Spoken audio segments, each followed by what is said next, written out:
Engineer Nazbul হুদা খন্দকার জনাব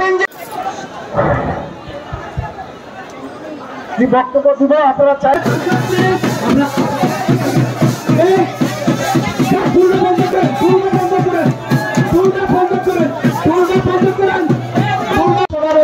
খন্দকার মোহাম্মদ বিল্লাল হোসেন খন্দকার মোহাম্মদ বিল্লাল ভাই এখন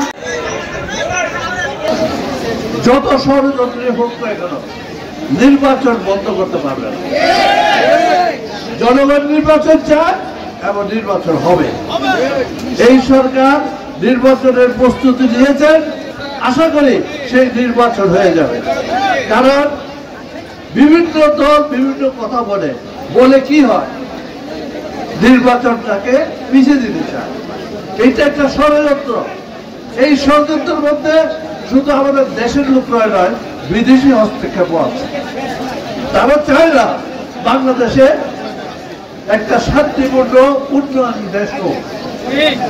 তারা চায় না, আপনারা জানেন, আপনারা সীমান্ত এলাকা থাকি, কাজে আমরা বুঝি না কি হচ্ছে।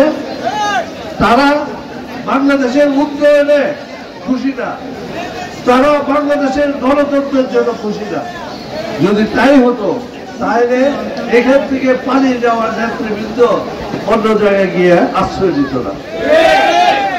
কাজে আশ্রয় দেওয়া আবার যাওয়া দুটোই অপরাধ। কিন্তু আজকে আমাদের সময় এসছে তাদেরকে চিনা, সবাইকে চিনা, এবং বিএনপির বিকল্প কেউ যদি থাকে সেটা ভোটের মাধ্যমে প্রমাণিত হবে। আমরা ভোট দিয়ে থাকতে, আমরা কোনো কিছু উপর থেকে চাপিয়ে দিতে চাই না।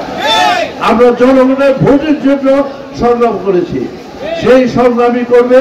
এই সংগ্রামের নেতৃত্ব দিচ্ছেন ভারপ্রাপ্ত চেয়ারম্যান তারেক রহমান।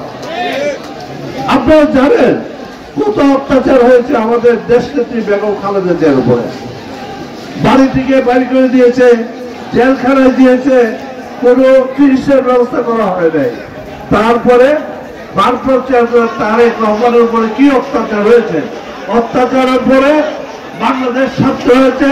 17-18 বছর ধরে উনি বিদেশে আছেন, এবং এই বিদেশ থেকেও বাংলাদেশের চিন্তা করেন, জনগণের চিন্তা করেন, সেই কারণে উনি সংগ্রাম করছেন।